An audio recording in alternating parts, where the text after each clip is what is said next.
Salut les humains. Aujourd'hui, un petit passage sur le personnage, les personnages. Alors dans cette pratique, on appelle ça aussi les subpersonnalités, mais c'est un peu pompeux comme terme. Qu'est-ce que c'est? Alors ça peut être confondu avec l'ego. Souvent on parle de l'ego comme étant le personnage qui nous fait croire qu'on est ce personnage. On voit bien dans la vie courante ou dans la vie pro que certaines situations, certaines relations vont venir révéler ou flatter l'un de nos personnages. En fait, c'est comme lui donner un champ d'expression bien à lui. Ça m'est souvent arrivé de me sentir comme dédoublé, me voyant jouer le rôle que j'étais censé jouer dans telle ou telle situation, tel ou tel contexte. Ça peut être l'ego, évidemment, comme je l'ai dit, mais pas seulement. Dans ma vie pro, j'ai souvent ressenti ça au point de me confondre avec le personnage, justement. La différence, c'est que ça marchait parfaitement. Je n'étais pas Franck et ce photographe. Je suis photographe à la base. Je n'étais donc pas Franck et ce photographe, mais les deux, car à certains moments, ils fusionnaient complètement. Ça marchait jusqu'à la fin de la pièce de théâtre du personnage. Alors, autre personnage, je suis passé du photographe au radiesthésiste, au géobiologue, avec les baguettes.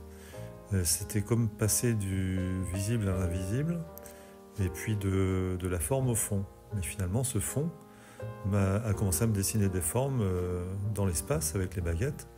Et c'est un peu... Finalement, c'est assez comique.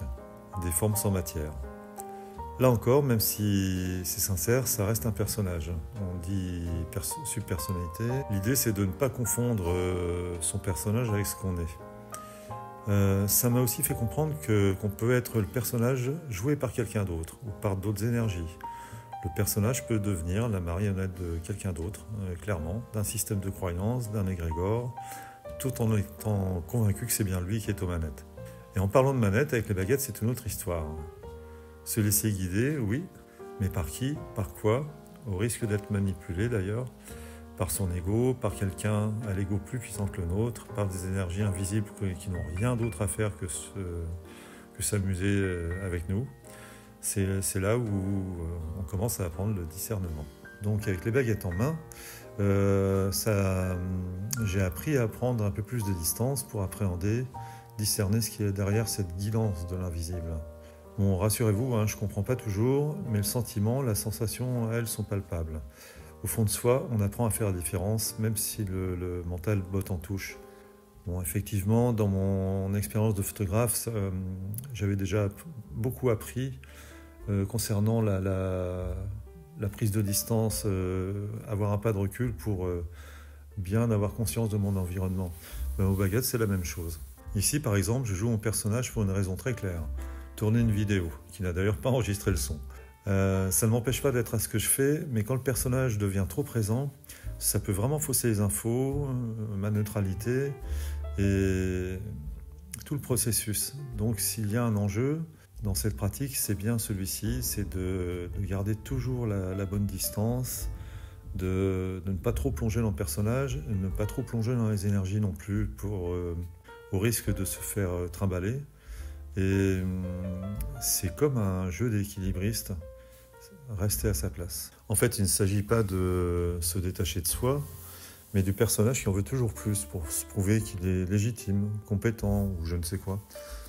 Et cela dit, il n'y a rien à se démontrer quand on se fond dans le flux, quand on est, tout simplement. Parce que le risque, c'est de finir de s'oublier en se prenant trop pour le personnage, en se prenant trop au sérieux, trop ceci ou trop cela.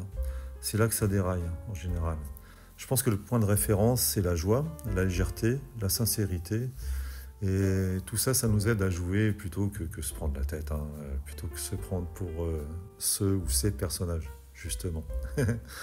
Du coup, en pratiquant comme ça, l'idée, c'est de savoir aussi... quand on accompagne quelqu'un ou un lieu, de savoir décoder les personnages qu'il y a derrière les apparences. Alors typiquement, un personnage, ça peut être à peu près tout et n'importe quoi. Ça peut être par exemple issu du fameux triangle, le bourreau, la victime, le sauveur.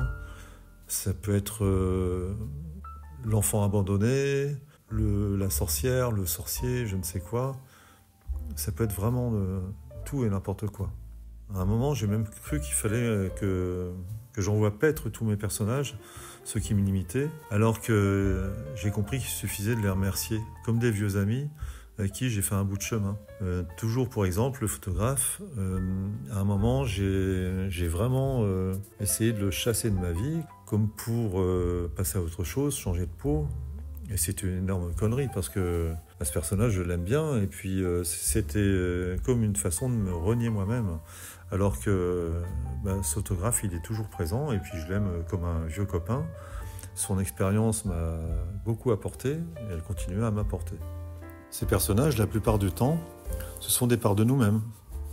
Il y en a dont il est temps de se séparer, et puis d'autres qu'il est temps d'accueillir, à différencier avec ceux qui appartiennent, ceux qui viennent de nos ancêtres, de nos lignées, ceux qui viennent des conditionnements, des proches, des amis. Et l'idée globale, c'est plutôt de se réconcilier avec toutes ces parts de nous-mêmes, avec tous ces personnages. C'est une façon de se réunir, de se rassembler. Quand on accepte de voir ses propres personnages, c'est toutes ces parts dites obscures et ces parts dites lumineuses, qu'on rassemble tout ça, évidemment, il devient plus facile de reconnaître le personnage des autres, le personnage que nous jouent les autres, les personnages dans lesquels la société nous met d'une façon ou d'une autre, qu'on en soit conscient ou non.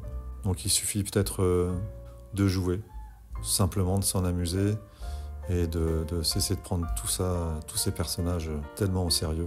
Bon, je ne vais pas m'étaler pendant des heures, je voulais juste faire un petit clin d'œil personnage, et j'en suis encore un peu au début de ces vidéos, donc comme je vous dis dans d'autres vidéos, à vos baguettes et à bientôt. Ciao les humains.